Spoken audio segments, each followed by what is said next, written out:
So you got to be careful what you wish for. Goal setting is critically important in ocean conservation, just like it is in other aspects of our lives.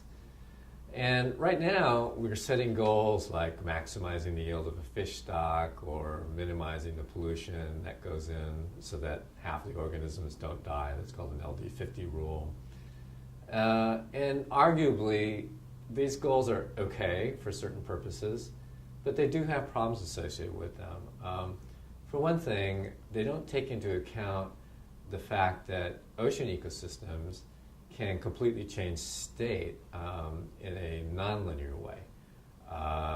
They can turn, for example, from a beautiful, healthy system that's producing all kinds of ecosystem services like recreational value and food and protection of biodiversity and many others, and quickly turn into a really degraded mess that very few people are extracting value from, and which is not fulfilling its roles in the broader ocean.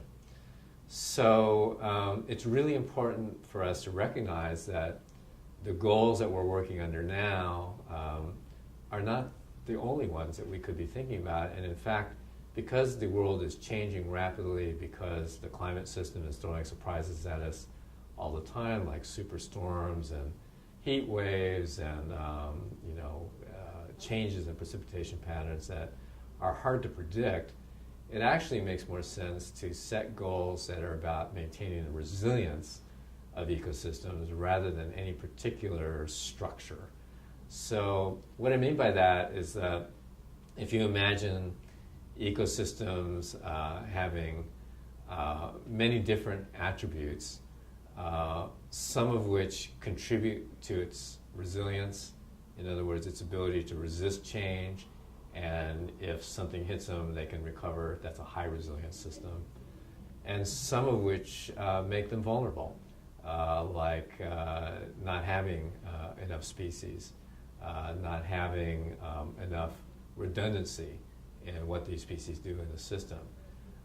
These are all things that make any complex system more vulnerable to threats and less able to recover from them once they hit.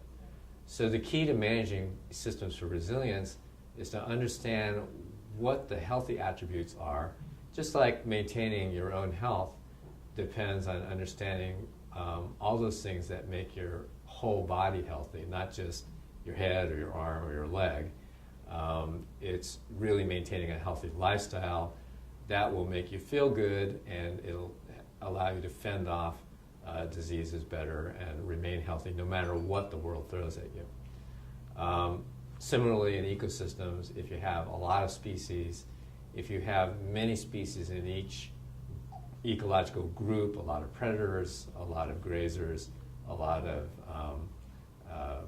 autotrophic or productive elements, then you might be able to lose a few in each group and still function well.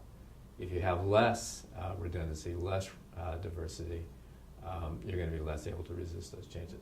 So this new paper that we published in Marine Policy sets out this idea in the context of a changing world, which is throwing surprises at us and at the marine ecosystems we depend on, and makes some suggestions on how to build up the resilience of these systems so that we can have more assurance that they'll continue to provide the ecosystem services that we value, no matter what the world throws at us.